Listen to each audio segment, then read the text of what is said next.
courts for homeless people, whether Irish or otherwise. But no, this government would rather use it to deceive the electorate into voting women and mothers out of the Constitution, and to do it on International Women's Day. There is no mandate from the Irish people for these proposed changes to the Constitution. So I just want to deal with the two amendments. I know many of you will be familiar with them, but just bear with me and you'll see where I'm going with this. The first proposed amendment, as you know, removes the special connection between family and marriage and provides an additional reference to what constitutes the family, which means it's now going to be founded on marriage and other durable relationships. You've heard this term over and over, so stay with me on this. I cannot emphasize this enough. There is no reference to single parents, lone parents, cohabitating couples in this proposed amendment, as is being widely suggested.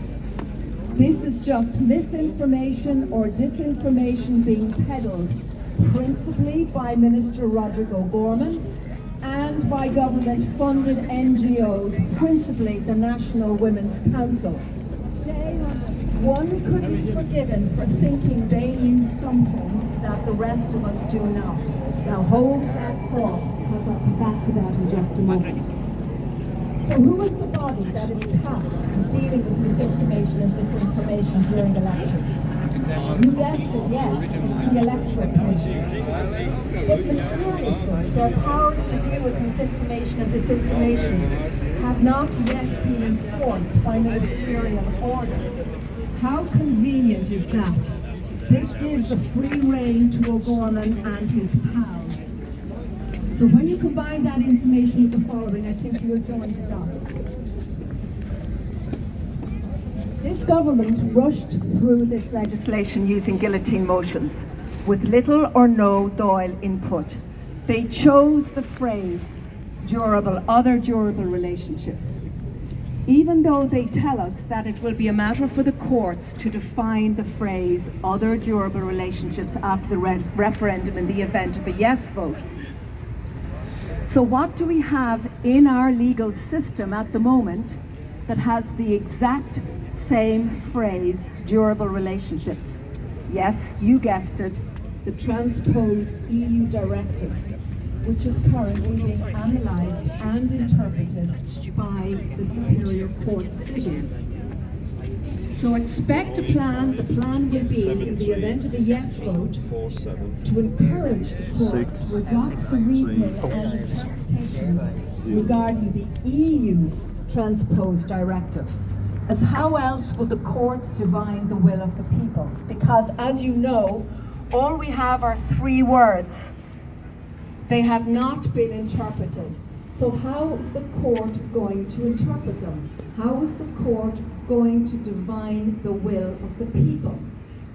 And the only way they can really do that is if they are encouraged to use the same interpretation that they're using for the EU directive.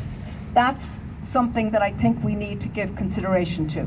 If that happens, then we will have a further melding and merging of EU law and Irish constitutional law, another nail in the coffin for our own constitution, and a further step towards the creation of a powerful supranational EU superstate.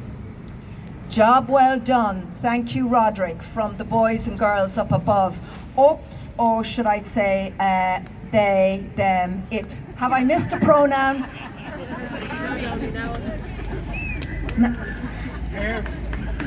Now, with regard to the second referendum, it's known as the carers referendum. The state is taking away the respect and acknowledgement for women in the home, and also their obligation to endeavour to ensure that mothers do not have to work outside the home due to economic necessity.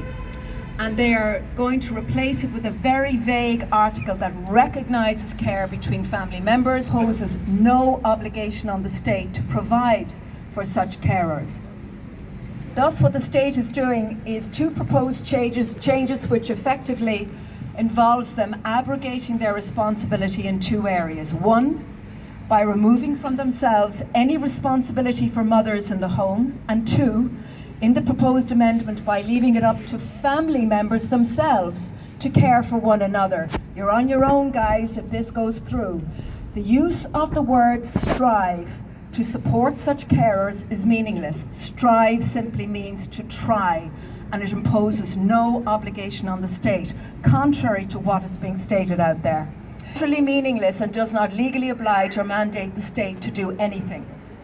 In addition, and I don't think anyone has really mentioned this, some of you may be aware of it, that the concept of home is also referred to in the 2 articles that the government proposed to remove from the Constitution. And if they are removed, and if this referendum passes, I would have a concern that a child's right to a home may no longer be protected with the eradication of home and mother from the Constitution.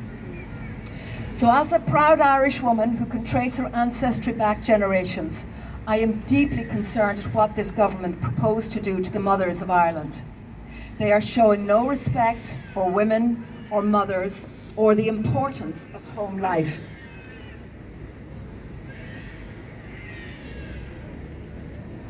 Women of Éire, you are being eradicated. You have been sold out by the National Women's Council, and it's your hard-earned money that is being used to pay them to do it. You are being replaced. We have a government now that supports the contention that any man can become a woman just by means of a declaration. They have weaponized sport against you. We have a government that supports a deeply, deeply disturbing transgender ideology. We now have government ministers who cannot even define what a woman is. This is part of a much bigger agenda, a deep, dark agenda, and many of you here already know this. So as for next Friday, just remember, it's a trap. Don't fall for it. Vote no and no. Bless you and thank you for listening. Thanks, Una McGork. Look at all these families.